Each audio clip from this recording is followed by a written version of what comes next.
Good morning, everybody, and welcome to All in Live, where bold voices, real stories, and big conversations come to life. And today is no exception because I am here with somebody who I have been following for quite some time.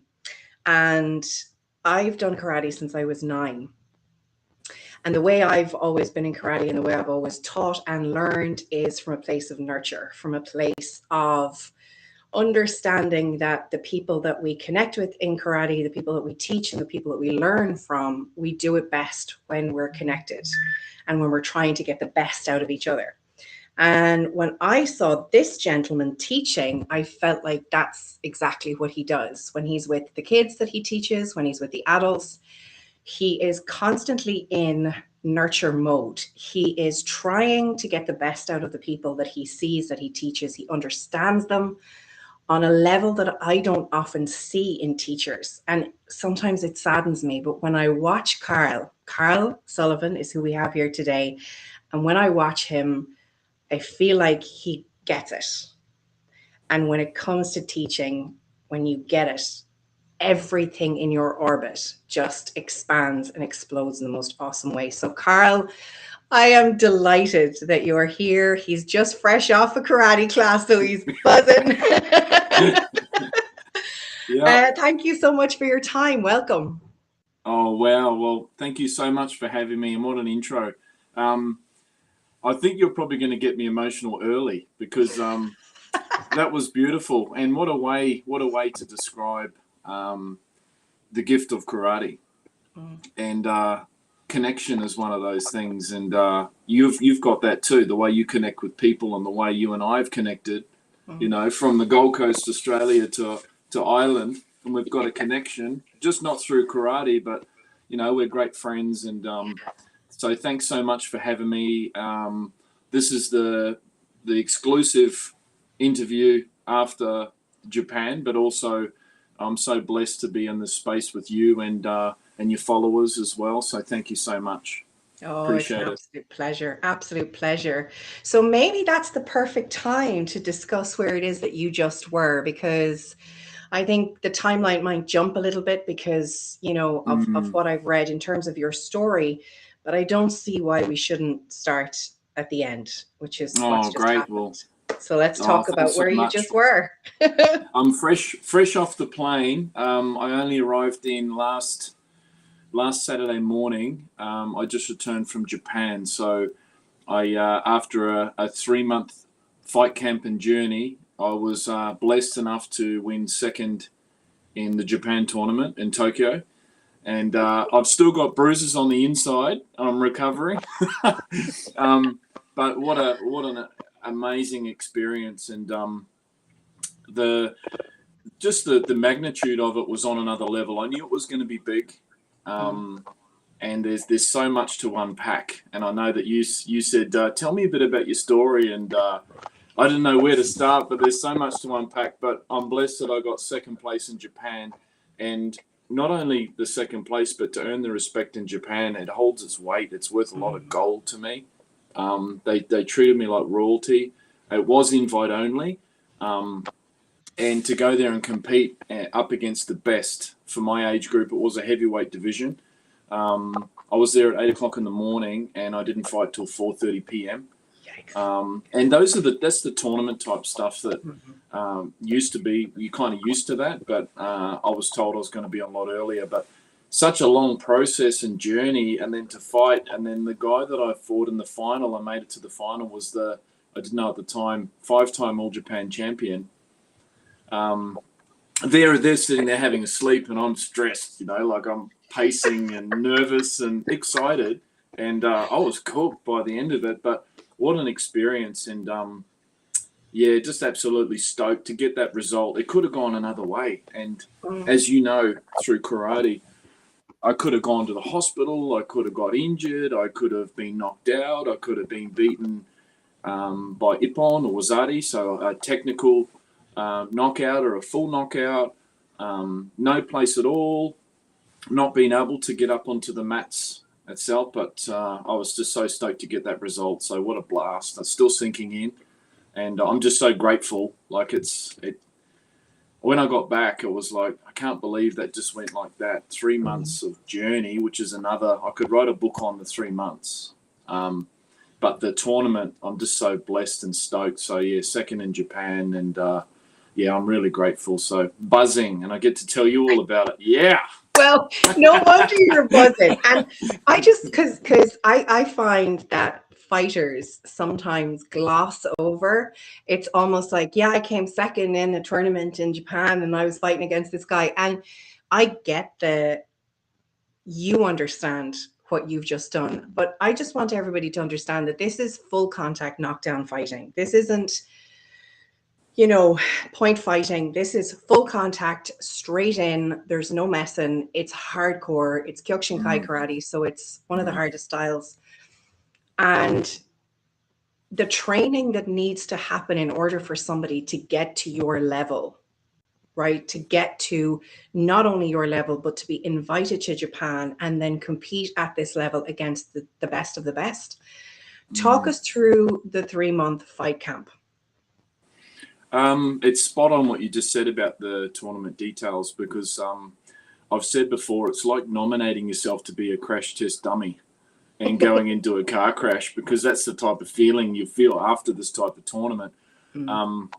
It is knockdown karate, so it's full contact, and there's normally a few ways to win the match, and that's by decision, by technical knockout where you hurt your opponent, or you knock your opponent out. And it's the details on the tournament was there was an age group and there was a weight division. There's only 2 weight divisions in Japan in this specific tournament. There's under 75 kilo, which is for males very light, and there's over 75 kilo up until whatever weight there is. I didn't know who I was fighting until the day of the fights. So you don't know how many you're fighting, what weights, what age, what their skill is, how many fights you've got. And on the day, you just go into a draw and you find out, and you just go in there and go hard. So you're spot on. It was pretty full on. I got invited last year to compete in Japan. I fought 2012 in Old Japan, and I won that. And then I fought a week later in another tournament while I was there with a broken rib, and I made the top 16. And then I got invited back in 2016 to fight in Japan again, and I made the top 8 out of 42 fighters or whatever it was. And here I am getting invited to go back, and I said, I'm happy what I'm doing. I had a lot going on in the family, because it's always a big family commitment. It's never just about me. It's got to be bigger than a trophy. So I swept it under the carpet, and I've been busy with things, and then I couldn't sleep, and something was stirring, and I just couldn't ignore it. And I said to Nicole, what do you think about this, Tom? She said, go for it. And she's always said that. And anyway, a few nights of not sleeping and stressed and worried, I signed the deal. I signed the forms to compete. And I started the journey on the 22nd of March. And that gave me about 3 months. And felt great to start with, and it was exciting. I kept it under wraps because I like to under promise and over deliver. And if you tell people your plans too much, they make it their plans, and I like to not over commit with what I'm doing and just keep it on the down low. So I started training and felt really good, but halfway through I had some problems, hiccups that were major, and that's part of the journey that was probably the toughest. And I've said that this fight camp, this 3 months, has been the most emotional, painful, testing, trying fight camp I've ever done since I was 12 years old competing. Once I got health issues. So what actually happened was halfway through the camp, I keeled over and I didn't know what was going on. Nicole called an ambulance and it was on my right side. So I was in the night in the hospital, and it turned out it was kidney stone complications.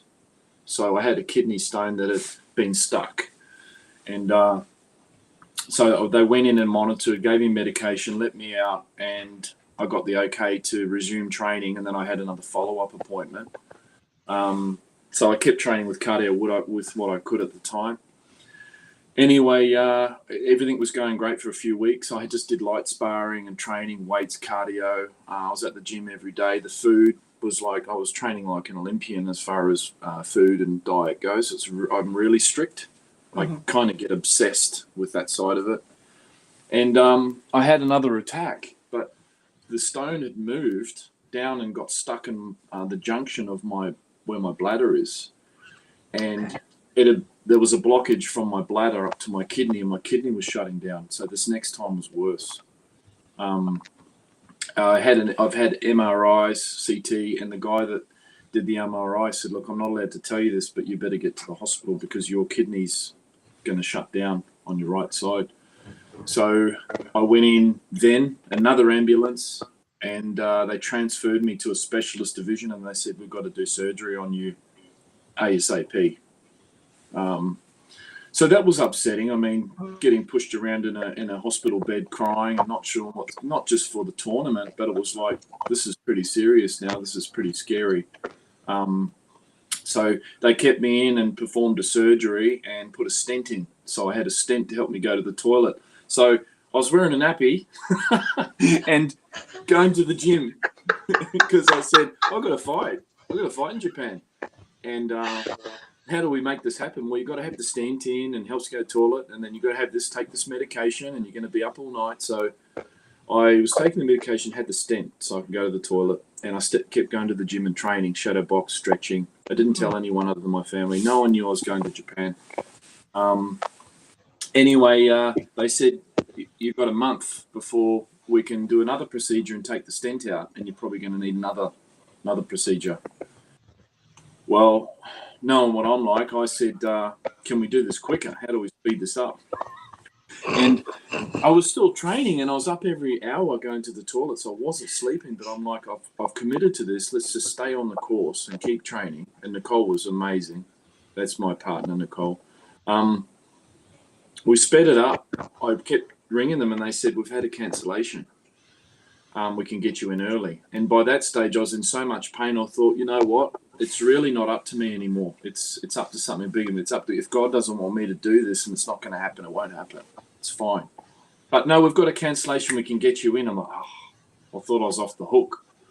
So I went in and they did the procedure, and I said, look, I've got a fight soon. And they said, how, when? And I said, well, less than a month now in Japan. They said, well, the recovery's 2 months. And I said, depending on the procedure, how can we make it happen? They said, if we get everything out and sort it, and there's no third procedure, we can go up there, get the stone out, clear everything, check the kidney, take the stent out, and hopefully you don't need another stent. And I had great surgeons, urologists were amazing, specialist team. So I went in, got the next surgery, and I woke up and they said, we've got everything sorted. You know, it's all done. There's no stent in there, but you're going to need a few weeks to recover. I said, how long? And they said, look, we can probably do it. You can probably do it in 4 weeks. I said, what about 4 days?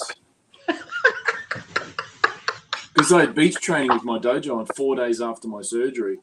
And they said, 4 days? And I went, yeah, 4 days. And they said, well, they just shook their heads. I think I stressed them out. They really earned their money. So I after I got all that out of the way, I got the okay, and I started resuming my training again for Japan after that.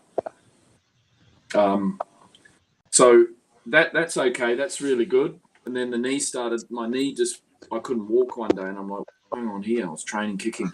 God, so it was another process. So my knee, I thought I'd ripped my ACL. So another journey in MRI, another MRI scan. I'd had that many MRIs and CT scans and ultrasounds. So I had my knee checked, and they said, yeah, no, the knee's not looking good, the right knee.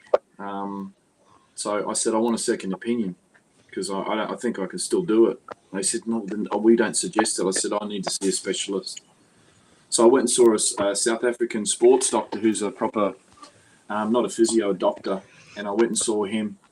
And he said, the MRI it's been really nasty to you, actually. He said, everything's looking good. You've got stuff going on, but I've done rugby players and all that. He said, so he checked me out. And I said, can you give me a shot so I can fight? And he goes, what do you mean? I said, you got cortisone? He goes, I can do it now. I said, great, let's do it. So I got a steroid injection right then. And I said, what are my chances fighting? He said, well, it's doable. You sound like that type of person that is going to do it anyway. And he said, and I said, great. So I got that done. And then, so surgeries, ambulances, surgeries, knee, and then after everything that I've gone through and all the dramas, I'm back trying to finish off this training. And that was only part of it that went on over the 3 months. And it just brought up so many emotions and so much trauma, and just also gratitude, like how amazing the Gold Coast Hospital was, and how amazing Nicole was to put up with this, because when I had those attacks, I thought it was it. I thought I was gone. That's how painful. I wasn't just passing the kidney stone; it was my kidney was shutting down. And to get it all done, and then all of a sudden it's all done, and now I'm back into training and not quit and just go, I'm stubborn, I can make it happen. It was just unreal. And then lead up to, so training was great. I did what I could. I had to be really smart. I was doing cardio, assault bike, bag work, push-ups, conditioning, sit-up. The diet was good. I was shadow sparring. I wore altitude mask at the end. I was doing everything that I could as far as training goes, but I missed a few weeks of hard sparring because I had stent in and surgery, so I had to flag that. But I never missed a beat. Sometimes I was working out between 11 p.m. and midnight, and then amongst the kids and training. And then on the tail end of it, I finally announced it to my students like a week and a half before I flew to Japan. And my mother, my own mother, who I love to death, I didn't even tell her, because they'd been through the whole hospital thing. My mother and my brothers, all they were worried about was, is Carl okay? And then I said, oh, by the way, I've got this thing in Japan. And they go, not again. And then at the end of it, I'm ready to go, and then they cancelled my flight. It's the night before I was supposed to fly out. So I had so many things that tried to stop me, or that seemed like it was trying to stop me. And I said to my students, that is us, is the perseverance, that it's always more than just a tournament. There's something big that's coming out of this, and something special.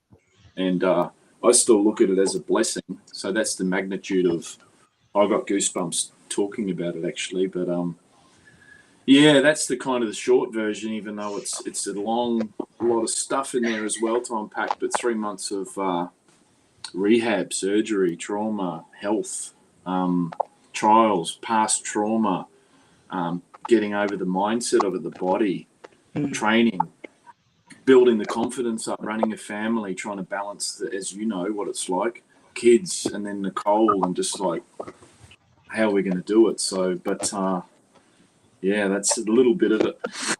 It's incredible though. There's so much in there that I want to kind of pick apart. But one thing that always strikes me when it comes to hearing stories, and I want to tell you something I said to my sister the other day, but my favorite symbol in karate and kyokushin is the wave. And I remember the first time I heard the definition, I heard this. So no matter how great a task or problem, with determination and perseverance, we can rise and overcome all obstacles. And I'm out in goosebumps immediately, because every time I hear that, every time it goes through my head, it just reminds me that what we get to do in karate, the foundation that we get given, even though from the outside it can look insane, it can look like, what on earth are you doing? What do you mean fall down 7 times, get up 8? What do you mean you're training for 3 months and you've been in hospital and your knee's gone and your kidney's gone and you're going to a tournament and you're going to fight full contact? But we're given such a foundation that there's no space for the giving up of it all. There just isn't. Because why would you? Because tests are sent to see who you are, to test your mettle. And as you were talking about, being in hospital, and I was saying this to my sister the other day, she was saying, do you remember when you had your gallbladder removed? I said, I do, yeah. I said, but do you know what I was doing an hour before the surgery? And she said, no, what? And I said, I was doing 500 push-ups and 500 squats at the side of the hospital bed. She was like, what? I said, Maniac. because why not? That's what we do. Yeah, typical. Lunatic. And, you know, it's that, to the outside, it must look insane, though. Yeah. Oh.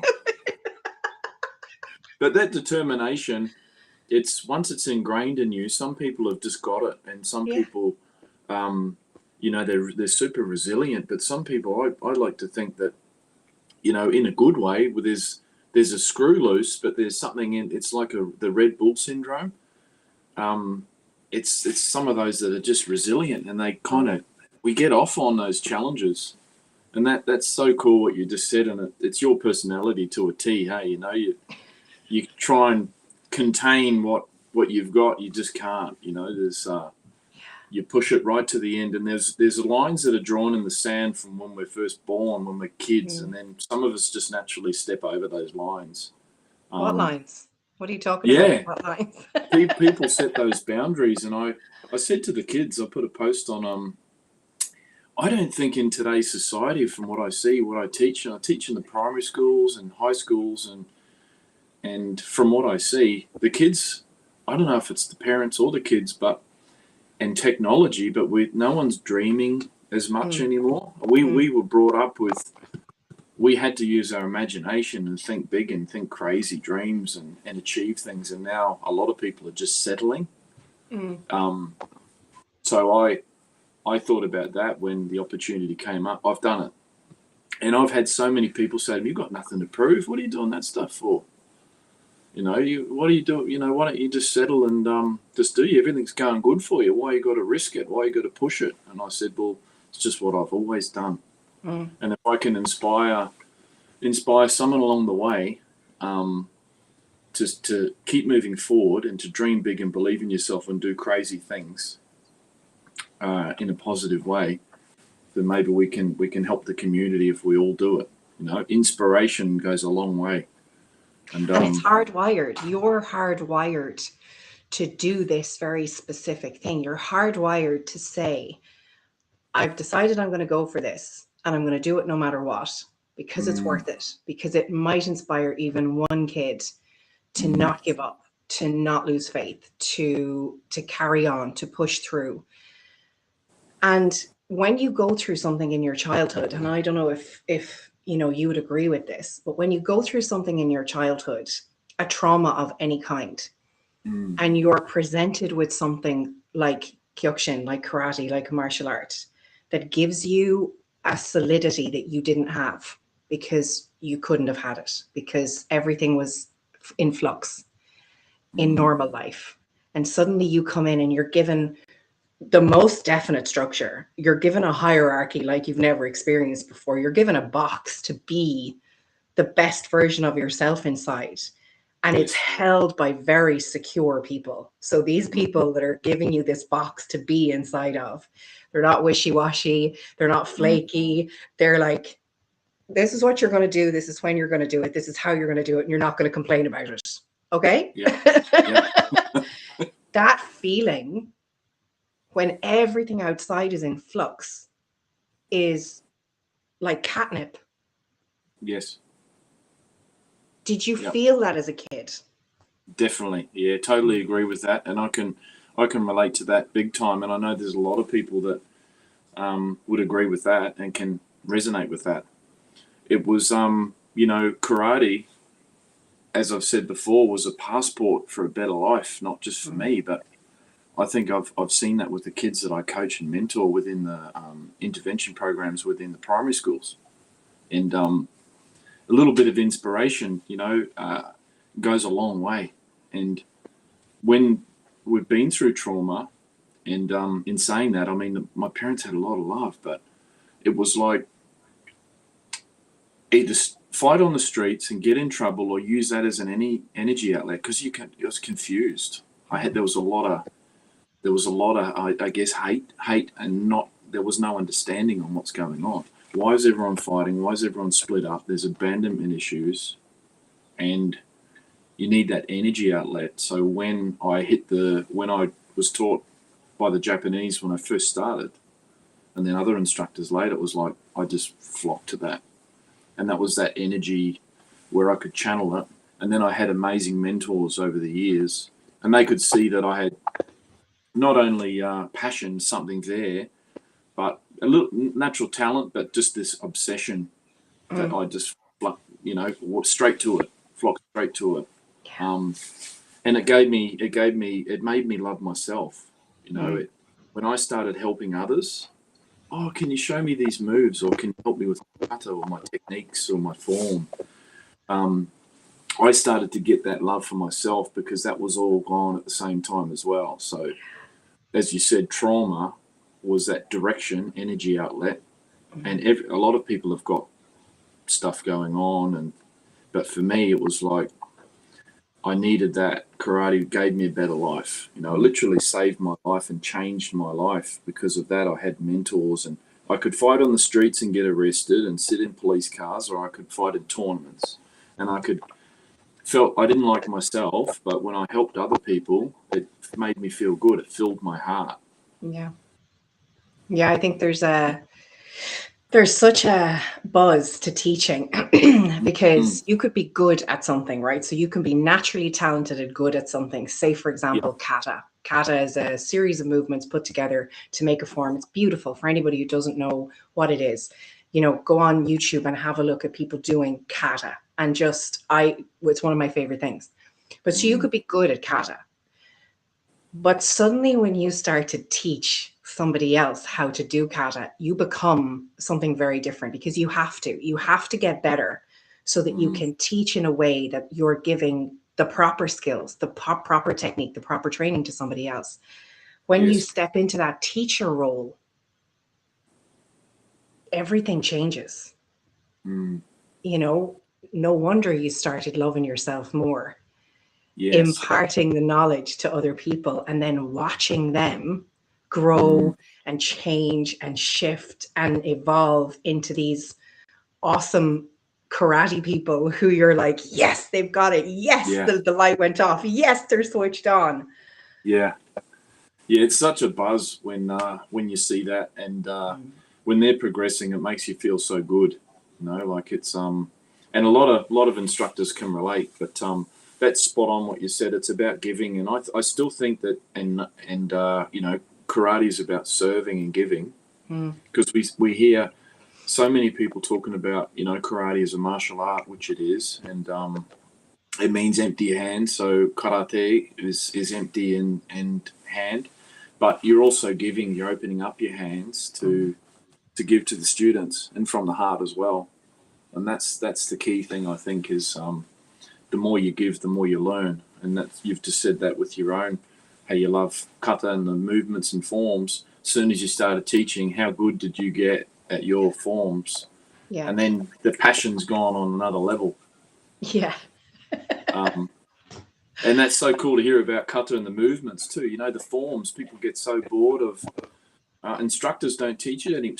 Some instructors don't teach it anymore. They don't have time for it, and that's fine, whatever. But a lot of people just want to do the fighting. But to have the kata and the basics, and those are real character building. And when I was younger, going back to that trauma, and you've got I wanted to do the cool stuff. I said, I want to fight. They said, you're not fighting it. You just go up and down the hall, just do moves. I said, that's boring. And they said, that's the lesson. These days, kids go, I don't like it. I want to do football. Yeah. It's like, there's no lesson in that. Yeah. I didn't, and thankfully my mother said, I said, I don't want to go to karate. She said, you're going. Me too. I said that to my son. You didn't give me a choice. You said you don't get to make the choice yet. When you're old enough and you drive, you can make the choice. And that's so true. And it's not forced. I mean, that's what we need. It's discipline. It's I want to quit. You're not quitting. You can stick to it. You're good at it. You love it. You just had a bad day. Get to training. And it definitely set me up. Oh, 100%. It stands to you. I always used to describe it like a quiet confidence. It always gave me, I started when I was 9, like I said. I know you started when you were 10. And a lot was going on in my life at the time. And as I progressed, and I was training 6 to 7 days a week, 6 days in different classes. And then the 7th day I would meet my sensei, who's now one of my best friends, right? So this is a long, long time ago. and he would come out to my parents' house and we would fight on the kitchen floor and we'd beat the living daylights out of each other. Like, we were not holding back. We were punching each other in the ghoulies, in the boobs, you name it. It was all going on, grappling full on. Yeah. And my mom would be standing going, stop, you're going to kill each other. And we'd be like, we'll be fine. Yeah. And that progressed, that level of continuity, of commitment, of focus, you know. And when I was in my 20s, I was sexually assaulted 4 different times. But it was living in a city, 4 different scenarios. They were just random. Sorry Let me tell you, I wasn't sorry. The people who did it were sorry. I ended up breaking 4 noses, and it was literally because of quick reflexes. And I can attribute those quick reflexes to the boring classes where sometimes I was doing kukutsudachi for 45 minutes up and down a hall. They don't do that now. No. And for anybody who doesn't know, kukutsudachi is a stance you sit down into. It kills your legs. Your thighs are shaking like mad. And you walk up and down the dojo, the karate hall, doing it. And our teachers, the word bore or boring or boredom was unheard of because you just did it. Yes. Yeah. And then you have the result of that, the result of continuity, the result of commitment, the result of repetition is I'm confident in my abilities to feel safe inside myself. Yes. And that character that it built up, like what you've just said, built that resilience, and it made you tough as nails mentally. And then when they did attack you, you went off. Yeah. Done and dusted. And for me, and you teach a lot of kids. So when your kids are coming into you, and kids are going through all kinds of things, like you said earlier on, you know, there's a very different way kids are being now, between technology and maybe parents trying to be their kids' friends, and so much going on, and kids not being allowed to be bored. And when you start to bring them back to, you're going to do Zenkutsudachi, another stance, for a half an hour until you get it right. And you're calling each child specifically, and you're being okay saying, no, you can't do that. Yes, you can do that. You weren't very good right there, but my God, overall, you're brilliant. You're nurturing them, but you're also giving them the constructive criticism that they don't seem to be getting anywhere else. You're giving them the opportunity to be bored so that down the line, they'll be safe. Yes. 100%. It's an incredible thing to give a kid, I think. Yeah, it's definitely special. And you're spot on with that. Isn't it funny that, you know, parents, mums and dads bring their kids to karate, and with our dojo or karate hall with Greenstone, is the lesson is within their mindset when they come in. And, you know, we're not a creche or we're not babysitters, but at the same time, it's not the military. So we've got to find those kids and bring the best out of them. And if I heard the saying that, you know, a good teacher will teach the children what they need to learn, not what we want them to learn. And they're all different. And the personalities are different too. They're like, you know, you've got 4 cans of Coke, one of them's shaken up, and you open them all up. One of them's going to go off. So you've got to read how to draw the best out of those students. And sometimes it might just be etiquette. Sometimes we might work on etiquette, and we do statue where the kids have got to hold like a freeze and, you know, learn that focus. And I was the worst. And I said, I was the worst when I was a kid. This is boring. I want to kick someone. I want to punch someone in the face. But I had to sit there and look forward and hold still and patience, breathe. And even the bowing in of class before we start our karate class. That's just as important as the techniques, is the mindset, the clarity, clearing the mind. It's not worship, as you know, it's not religion, it's not worship, it's just clearing the mind off and getting to that stage where we need to slow our brains down. The kids need to slow down, stand still, listen, and then, you know, they're listening too, because in school, they're constantly distracted. And tonight in the kids class, I've got the instructors. We just did some stances with the legs, like you said. You mentioned the kids have got their legs and they changed their legs. We did some punches and they were very basic. But advanced techniques is basics done really well. Mm. I borrowed that off one of my mentors. So people are, I want to learn the really hard stuff. Well, the hard stuff is do your basics well. In karate or kihon. In karate, the basic techniques of blocks, punches, kicks. If you do those really well, it turns into advanced technique, and you go, "Wow, how'd they do that?" Well, that's basics. Yeah. So we still think, like basics are so important, but at the same time, keep it exciting, keep the energy going, keep it flowing. Don't be stale, because I don't like boring either. I was the worst. Like if I hear an instructor just, I just drift off. I'm lunatic, so I gotta go crazy. I love it. And that's without coffee. Oh man, I want to do cool stuff, but there's ways to soup it up and have a bit of fun with it too. I think fun. It's got to be so much fun in karate, even in Japan. I mean, have a joke. And I was laughing in hospital, and you're the same. You've got such a beautiful personality and such a lovely soul that even when we've got stuff going on, we can still make other people laugh and have a laugh. So that's important too. Some of my mentors, I love them, but it's too serious, You got to be able to laugh. Maybe it's our culture between the Irish and the Aussies. We're like, we're going to make a joke out of everything. That's right. Yeah. I heard something really good a few years back. We were teaching kids at the time, and we were kind of all back and forth. The teachers are all back and forth going, hey, how are we going to make this more interesting? And we went away and we did some research. And the research that we found was, if you do a game at the beginning of a class for 3 to 5 minutes, and if you do a game at the end of a class for 3 to 5 minutes, the kids forget how hard the middle was. Yes.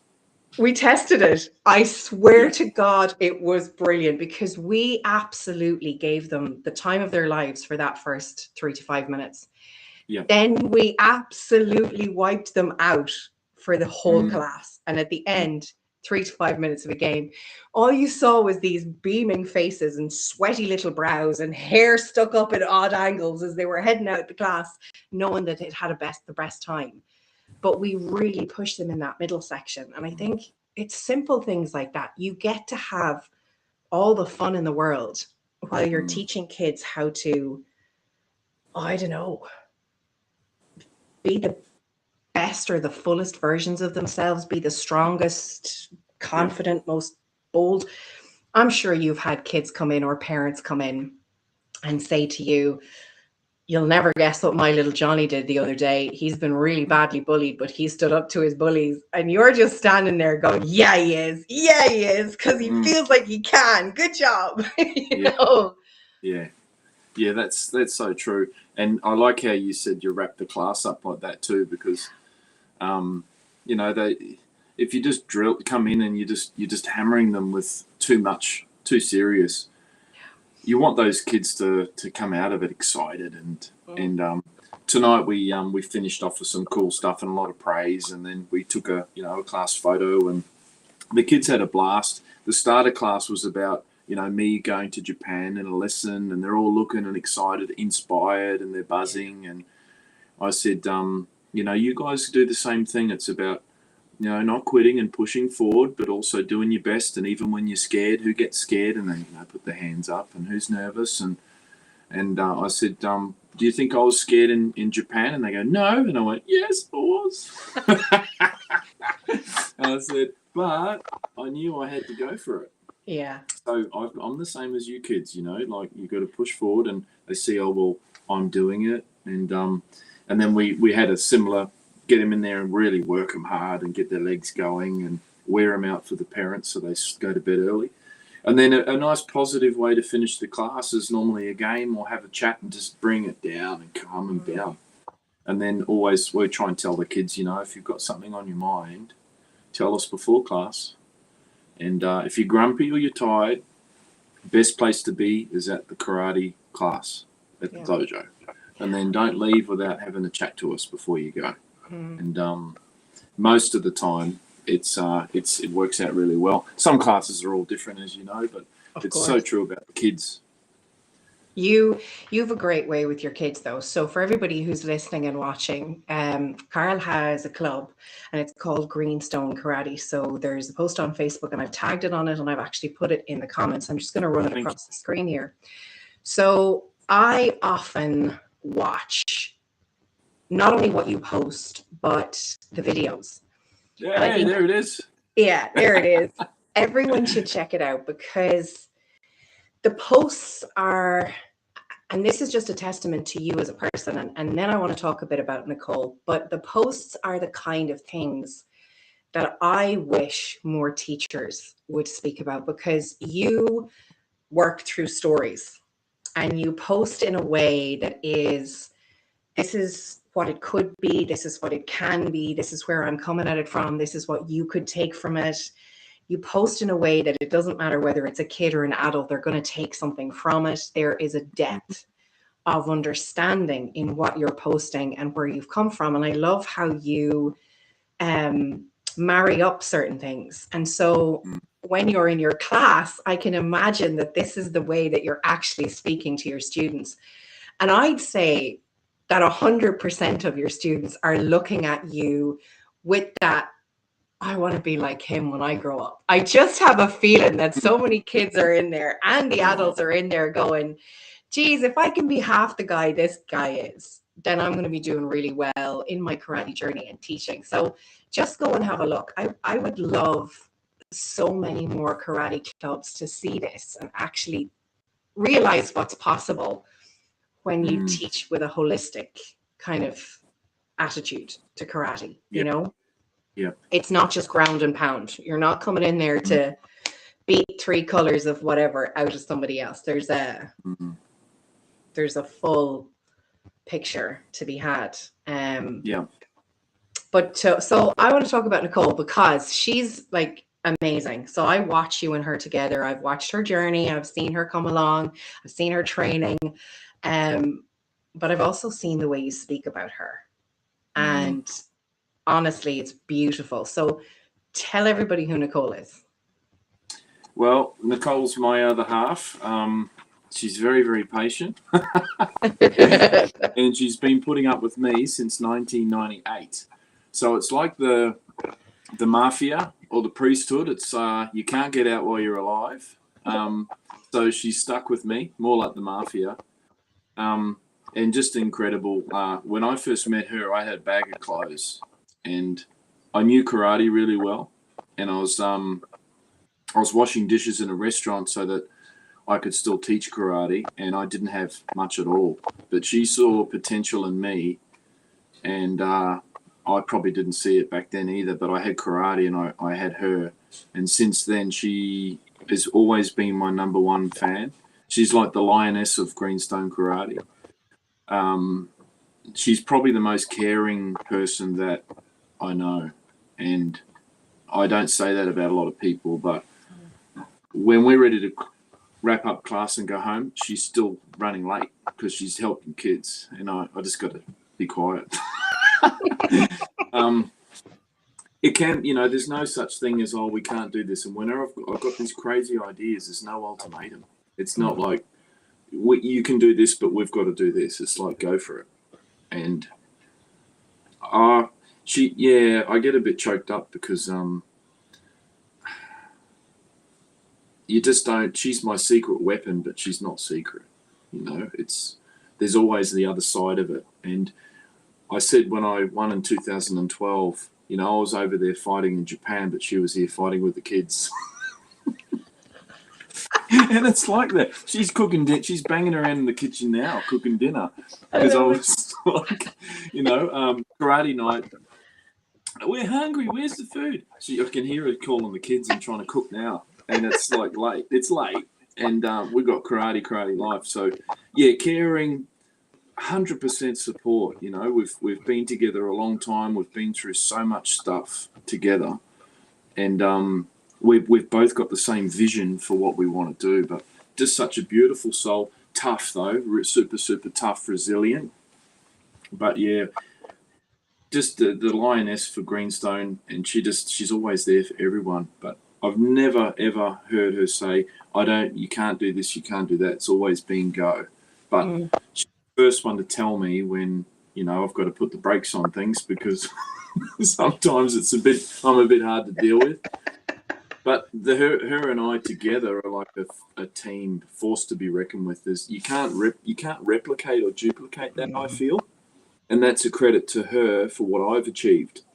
2012, we had zero, we borrowed money, we had nothing. I didn't get sponsors, I didn't have anything.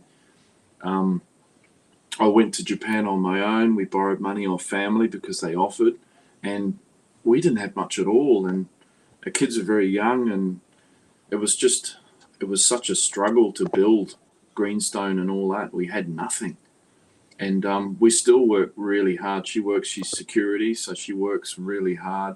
And she literally worked Sundays for like a month so that I could go to Japan, because I can put my hand up and be sponsored, but I wanted to do this because we just wanted to do it for ourselves and make it happen. And most unselfish person I know. So she's the other owner of Greenstone Karate and the boss, and amazing.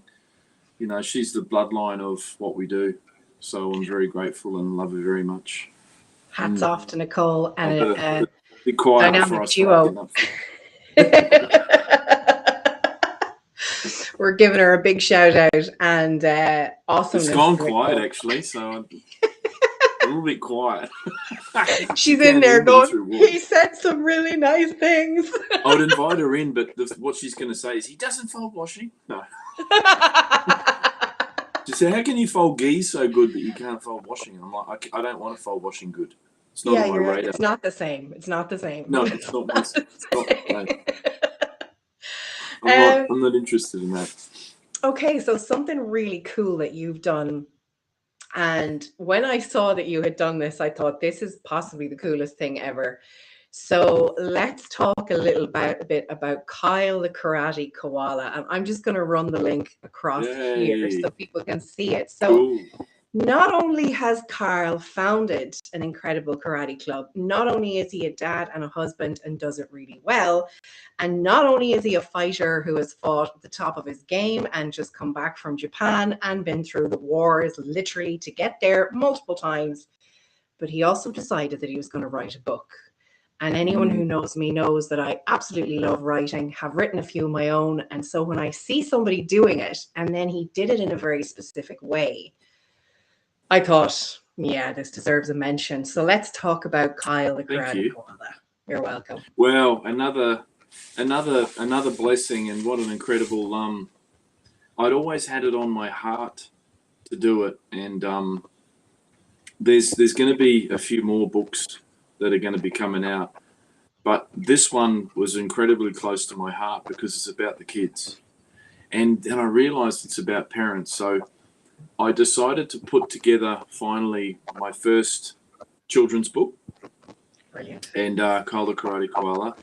And the reason why I wrote it was for the kids to be inspired, believe in themselves, and put little lessons in a book that if I can't teach the kids in my karate school, then maybe they can learn some of the lessons by purchasing the book, and the parents can have a look to and they can relate together. And there's not much text in it, and it rhymes. And I put a lot of heart and a lot of emotion. And the backstory of that book is, I don't want to get too deep, but my whole life is, a lot of it goes pretty deep. My beautiful Nellie, my dog, was on her last, she was towards the end of her journey on Earth, and she didn't have long to go. And we were incredibly upset. And I actually was working on the book, and I went all in on this book as a tribute to her as well. So I wasn't sleeping because we were up with our dog, Nellie, and I was working on the book. So I was so sad, but also trying to do this at the same time. And Nicole said, I don't know anyone else that could be in the situation that you're in when our dog is dying and you're writing a book in between. to do this and get it done. And once I get something in my head, so whenever I released it when our dog kind of passed away, and I wanted to release it in Christmas as a positive thing for the kids and a buzz. So that's the backstory of when it was released. I could have held off, but the timing wasn't on my timing at all. But I'm so proud that the book, Kyle is such a misunderstood, lonely, bullied koala, and he's in the bush and he sees Master Roo, this confident Roo, this really strong looking kangaroo, and he just flocks to it, like I did. And people have said, "Which one are you? Are you the kangaroo?" And I said, "I'm both." Yeah. But I'm also the ones that are watching in the background. So I feel it's a beautiful story. The artwork was done by one of my students. His name's Tudu Makina, renowned artist. So the artwork was done by him. Nicole's like, "How did you check the spelling?" I wrote it, and I had one of my students as a school teacher, and she proofread it, and then her mother used to work in the library for many years, so I've had it triple checked.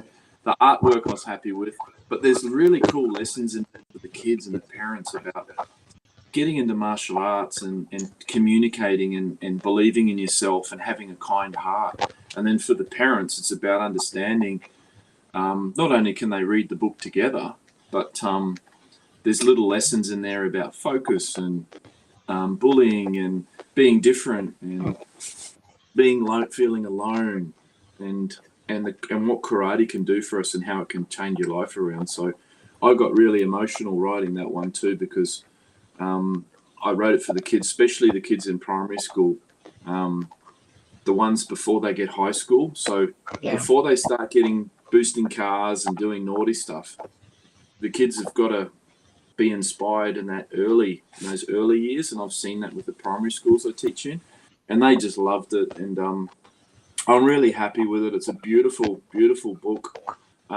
It was #1 bestseller for 2 weeks on Amazon worldwide for children's books, martial arts.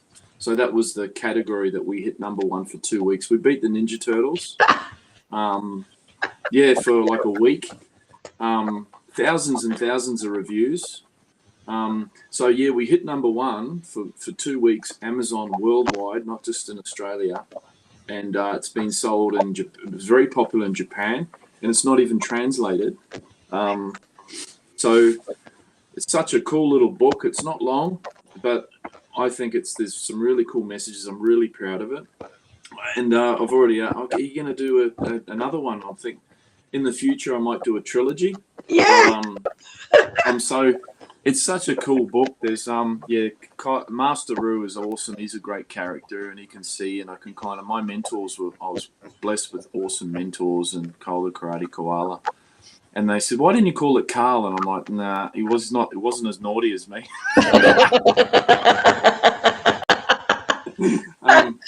He's better than me.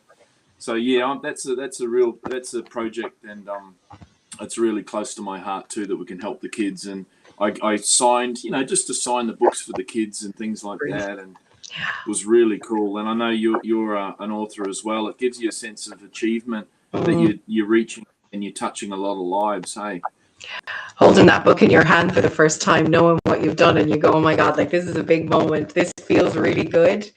But then seeing people buy it and holding it in their hands, and you're like, "Oh my God, it's just become even more real," knowing that the story is out there. I think it's phenomenal what you've done. Oh, thank you. And in respect to you too, I think you inspire more people than what you realize. So appreciate that as well. But it was so an author and especially children's book I thought another book was going to be completed before that, but I actually changed my mind on it. So I'm going to do another book, and it's going to be about my journey all the way through.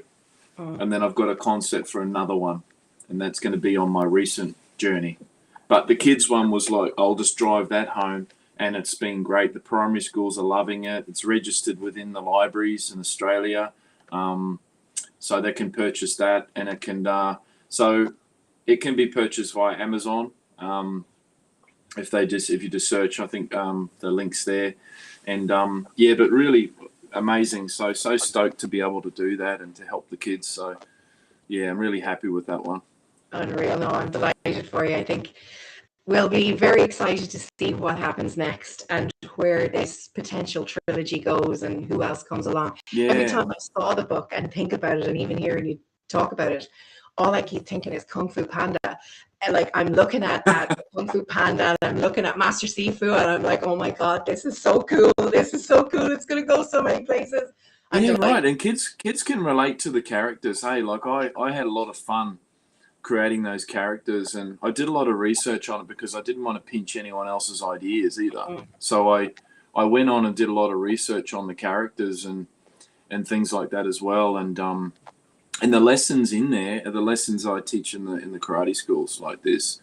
It's not just a rhyming thing that I made up, but there's a lot of little lessons in there, and there's some stuff that you can a lot of instructors will relate to.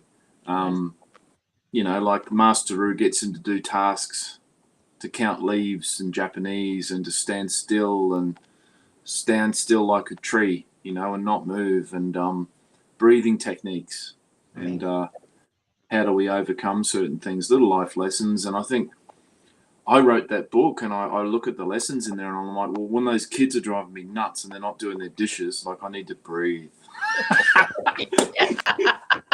So I don't strangle them. Yeah, breathing is such an underrated skill and calming tool.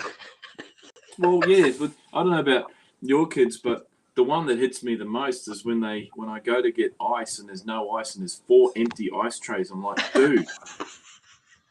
Mine is the milk carton. It's worse than no toilet paper. So you got no toilet paper, no ice, dishes, too many dishes. Yeah. I mean, the list goes on. And I'm funny when I put my stories on because I can't help it. I just got to have a lot of fun on Facebook, and they must think I'm whinging, but I just put empty ice cubes on Facebook and I get comments, what's this about? And I'm like, they don't fill the ice cubes. God damn empty ice trays. But you're right, breathing is very important with kids. So there's lessons for the parents in that as well, I guess. For sure. Yeah. No, I think it's phenomenal. I think that a great way for us to finish up today is something that I was reading in the piece that you sent. And I know you have a great relationship with Jesus and with God, and same, very much same. And I want to tell you something that happened a few months ago. And it was compounded yesterday, just while we're talking about kids and the breathing. So a few months ago, I was doing my thing, you know, going along, busy in life. And I had this idea of, you know, how sometimes we think about what other people think. So I wouldn't be a big one for thinking about what other people think, but it does happen from time to time. And as I was thinking about, you know, other people's opinions of whatever I was doing or whatever I might say, this epiphany came over me. And I thought, well, what if I didn't think about what anybody else said? And the only person that I gave space in my head was God. What would change then? Like, so if everyone's opinions, if I took them all out and I just invited God into my head, what would that feel like? And it changed an awful lot. I just sat with that for a while and I thought, oh, that's really cool. So every time after that, and this has been for the last couple of months, anytime somebody's opinion has come into my head, I've actually said out loud, I must look like a crazy person in the house. Nope. The only person I have time for in my head is God. Well, yesterday there was a test. Wow. And there always is. Oh, there always is. I decided my son was doing his final exam for his leaving cert. Yeah. And we had walked into town. We were going to head out to so I could drop him off for his exam. And I said to him, do you want to go into the church? God is everywhere for me. I don't have a religion. I just love God. And you can find him anywhere you go. Yep. And he goes, yeah, okay. So we went into the church and we sat down. And I realized I was in my own head. And I was very loud. I couldn't hear anything except for my own incessant thoughts. It was just me waffling on about nonsense in my own head. Looping. Lupin, why didn't my son fill up the milk? Why didn't he get new milk? Why didn't I do this? Where's this? What's this? And I thought, oh, wait a minute. I'm also too much in my own head. So what if I took myself out of my own head and let God fill it up completely? And I thought about when somebody told me what Jesus's name is, in his original name, and how it's spelt in the Bible. And it's Yahweh, but it's spelled YHWA, isn't it? And when you breathe, that's what it's supposed to be. So it's Yeah. And so I started doing that in the church, and finally my head was quiet. I was like, this is breathing and quietness. I have never felt anything like it. And I knew that if I was to tell you that after reading what you had sent me, that it would resonate. So the breath is so much more important than we even give it credit for. Yeah. And I love what you said about that too, especially with religion, because I'm a Christian, and I think we're going to bring more people and help more people and bring them to Christ or Jesus to have a relationship with them without the pressure and the judgment and all the dramas and the religion, right? It's a relationship that I've got, and I can't give people quotes on the Bible, but I can tell them about my relationship with Jesus and God and God. And we call that the secret place, and the secret place is a spiritual term for you, is rest. And God gives us rest. And I was in my own head trying to navigate everything before I took this journey to Japan. And in the end, it was like a sledgehammer hitting me in the face. I just could not sweep it under the carpet, and I decided to go with it. And it's like I knew it was going to be tough, but I had no idea. And I was praying like the power of prayer and just in gratitude and praying all the way through it. And so many things spiritually tried to stop me from going, from everything. And I knew I'm on the right track because I'm stirring things up. But a good friend of mine is a pastor and my student, and he said, you've got to choose hard sometimes in life. And I'm like, he goes, when things are going wrong, choose that way, move that way, embrace it and move towards it. So many people run. They only want the easy. Choose hard. Yeah. But the secret place is that rest where we pray on it, and we get, like you did, you get that rest. We can't create it for ourselves. And my friend, my good friend Mike, Pastor Mike, said, do you want to know how to make God laugh? And I said, how? And he said, tell him your plan. It's so when we get that rest, and religion aside, it's about connection and breathing and having and faith. Faith is amazing, and it's something that I think is so important. So I didn't know what else to do through fight camp. I had beautiful support from Nicole and my kids, but when you're sitting in a hospital bed and you're thinking, what's going to happen now? Am I going to everything? I just had to have faith, and I wasn't alone, And I know that I had a lot of support, but you're spot on with there. So to me, faith's really important. Without trying to bash people with my Bible, it's about that connection. So to me, it's super important, and we're the same. Really, really important, because it's on. A lot of people don't run on that spiritual realm, but to me, it's I like to try and keep that in check. It's not all the physical thing for me too, and it helps me, gives me faith, and I try and do better and be a better person, things like that. So, yeah. And at the end of the day, that's it. That's the whole point, isn't it? Between connection and being sometimes I don't like saying the best version of ourselves, because I don't know what the benchmark for that is, but the fullest version of ourselves, that version that encompasses all of who we are. And I think, and I don't know if you ever feel like this, but I feel like sometimes people, they push aside the parts of themselves that they think are bad. So we'll call them the shadow self. I've done a lot of shadow work, and I coached for a long time. Yes. But we are every part of us.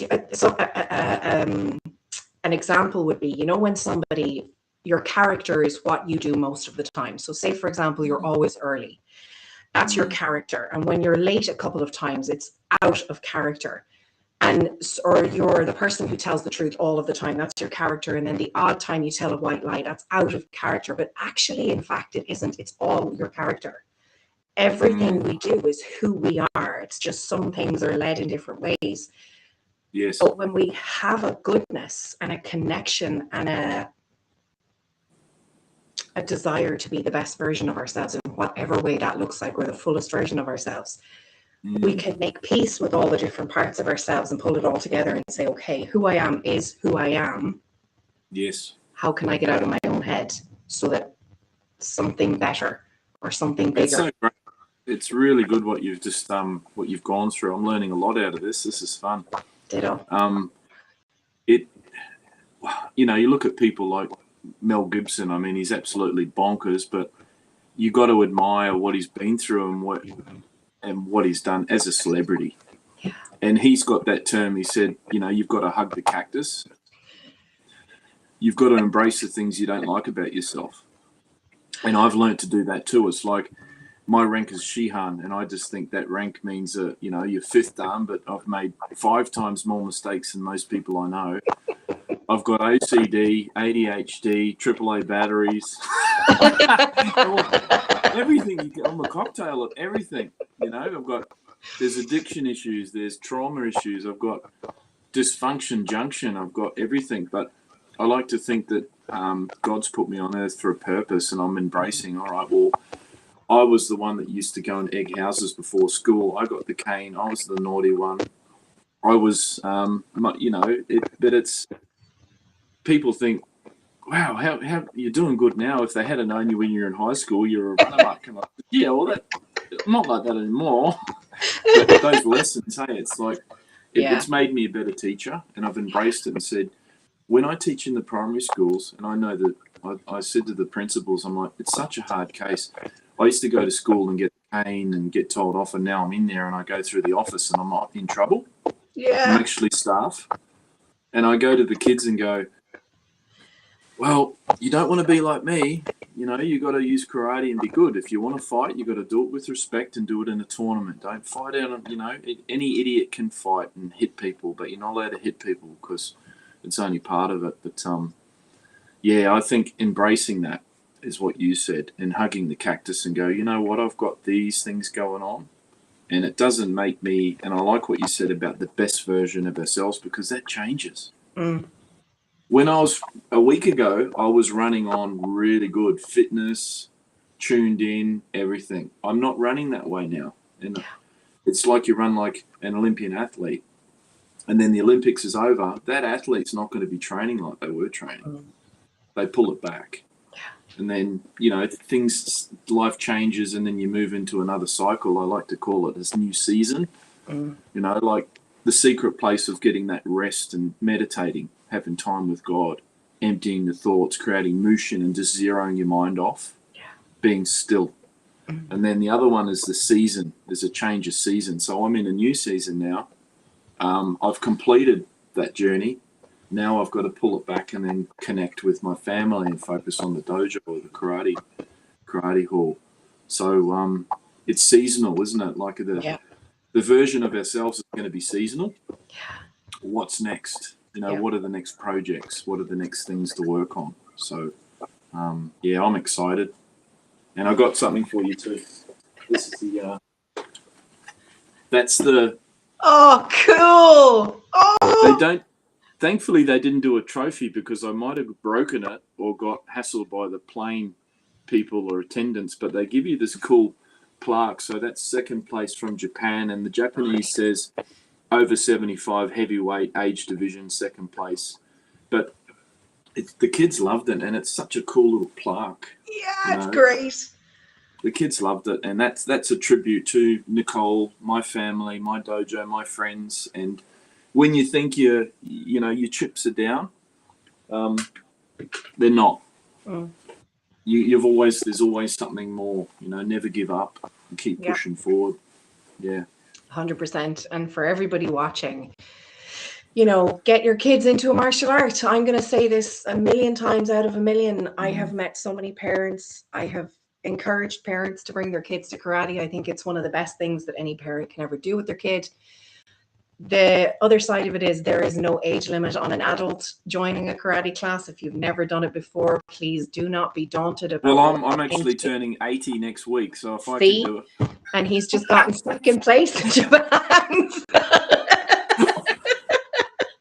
Oh, my neck just threw my neck out. You're too naughty. You're making my neck. Oh. It's crazy though, because you see people coming in to classes, and I have over the last couple of years seen 60 and 70-year-olds come in and join classes, and these have been like online videos that I've watched, and I just think it's phenomenal. Karate is for everybody. It's the most incredible skill set that I think that you can take on. It's not what people think it is. Sometimes it's not balls to the wall craziness when you're 70 years of age and you've got to come in and fight 100 men. It's whatever you make it when you come into class. It's about being able to switch off. It's about being able to put on your dogi, your karate suit, put on your belts, walk in, stand in a line, be the same as everybody else in that line. Take instruction, go inwards, relax, be at peace, fight, train, key on, basics, all the things. There's such a holistic vibe to karate. It's incredible, and it gives you a quiet confidence that I don't know anything else does. Anything. Yes, agree. And I think you've seen it as well. And it's been well over 3 decades of dedicating my life to the art. It's more than just a style too, because especially on the Gold Coast, sometimes we get so caught up about organizations and styles and belts and ranks, and ranks are good for respect, and I get that within a dojo or karate hall or club, but it's more than just a style as well. It's karate's therapy to me. And I always thought, I said to Nicole many years ago, I don't want a big club. I don't want a big karate school. She said, why not? And I said, because I don't want to look like a sellout. And I don't want to over commercialize karate. I think should be very traditional and very Budo, the martial way. And she said, well, if you don't teach them the right way, they're going to go somewhere else and they might not learn the right way and what you can offer. Yeah. And I said, yeah, well, if I want to help them. She said, yeah. So our mission is not to be the biggest and the best, or what. Our mission is to change as many lives with karate as we can. And I don't wake up in the morning and go, how many more students do I need, or how many champions can I get? I wake up and go, all right, well, which life can I change today with karate? And that can be as simple as what you said, teaching them to breathe, having a chat to them, getting them to the dojo, to the karate hall. So you're so spot on. It's more than just a sport. And I get defensive because I'm like, you can do soccer and you can do karate. You can do your football and you can do karate. But karate is the one it's the art and it's the life. It's going to save your life and change your life. So it's therapy. So it's really deep once you get into it. As you know, it's one of those things that touches the soul. It's amazing. I recommend it to everyone. It's a life path. Karate Do is the path, and on the end forever, regardless if you have a break. I've had a break from karate in the past too, but me too. Yeah. I got caught up with organizations and a bit too overcommitted with teaching within other organizations, and then that's how. So I'm very grateful for that. But that's how Greenstone was formed, and Nicole and I had a vision of Greenstone being something like a karate community, something neutral, not stuck in one style, but something where we can grow that was organic. But yeah, you're so true with karate. I highly recommend anyone that's watching this back to get to a class and try it out. And once you get the bug, you'll love it. And let it be your lifestyle. Let it be part of everything that you do. Yeah. Allow it to weave itself into everything. It makes you a better person, I think. Without much effort whatsoever, it just becomes second nature, or maybe even first nature. It does for me anyway. Something I think I'd like to leave us on is this, what's just come to my mind, because this is the way my mind works. I don't know, did you ever watch Grey's Anatomy? I watched a couple of episodes, but I didn't get into it. I think Nicole might have. Yep. So Dr. McDreamy, I can't remember what his actual name is. He said it's a good day to have a good day. And I think you are the kind of person that might wake up in the morning saying it's a great day to change lives. Because Yay. it is every day. Every day is a great day to change a life. Oh, that's cool. Now I'm going to try and find that character. Because even when I walk up and I can't walk because I'm sore, I still say that to myself. Let's go. It's a good day to change some lives. Yeah. And, oh, my knee. Yeah. How about my own first? Yeah. Well, grumpy with the kids, I can still change some lives. Yeah, fact. That's always possible. Carl, it's been absolutely amazing. I'm so grateful for you giving the time and coming on and having the chats. I am delighted for your success in Japan, and for whatever is to come. I'll be watching and I'll be shouting you out from the west of Ireland. You're a legend. Oh, likewise, and thank you so much. And I knew it was going to be a hoot, you and I, on the live, because I was like, wonder how many hours because once we get started, you and I won't stop. So we might have to do like a part 1, part 2, until people get sick of us. Do you know what we could do actually? So I always have these ideas. So the magazine is something that I've been doing. This is the 2-year anniversary. So this month. So you're our 2-year anniversary cover man. Oh. Yeah, it's amazing. I think it's so cool, and it's karate, and it's something that's been. You're just checking there. Do I look all right? Is it good? Am I good? It's not working. The spit on the eyebrows is the one. The makeup team let me down. Come on. It's only when you do that one with your, this one. You know, the one where they do the two. Well, I had mascara from the getting kicked in the head. The toe flicked my eye, so I had a mascara, and I needed to do the other one, but I didn't in Japan. Too funny. I think maybe we could do something. I'm formulating an idea, and I wonder, would it be pretty cool to maybe do a monthly segment and come on and do some sort of a karate cross life? Yeah, I'm keen. That'd be great. Any excuse to chat to you. I think we light the room up when you and I start chatting. I was telling Nicole about you, and I said, Do you remember her? And she said, oh yeah, I love her. She's great. She's really cool. That was back years ago. But no, we get along like a house on fire, and I think what you do in general, you're adding so much value. And as I've said, I'm going to give you another rap that whatever's going on, you always do. You light the room up, and you've got such a beautiful personality. You're all about everyone else. Yeah. And that's what everyone needs, like just they need a bit of a lift, and you do that. So and you're lots of fun. I'm Irish. Oh, that's it. There you go. I'm Irish. Doesn't get any better than that. Oh, and I'm going to come and visit. I'm going to come and visit you one day too, Nicole. Yeah, I was thinking the same thing. Can I come over and train in your dojo? Do some karate and that, and you're welcome to come over and join us. But no, I really appreciate your time, and we made it happen. And this is really special too, because after Japan and what I went through to unpack a little bit of it with you is really special for me, and I'm really grateful. So thanks so much. Absolute pleasure. We will be doing this again in a month. Have an amazing evening. I bet you're ready for dinner now, aren't you? That Nicole has cooked. It's probably all gone. She wouldn't do that. She wouldn't do that. Well, the kids have had doubles serves or something. It's gone quiet. I think they all made a mess, and then I go and have to clean it all up. They're all in a food coma. Yeah, but I've had a blast in here with you, so thank you. And to anyone watching back, make sure you jump online and stay tuned. It's there's some cool things happening, eh? Fact. Yeah. Fact. And you will be able to see there's a post on Facebook, like I said. You can find it's Greenstone Karate on Facebook. There is the link across the bottom. And don't forget to go and buy his book, Kyle Karate Koala. You're awesome. Thank you so much. Yeah. Take care. Thank you so much.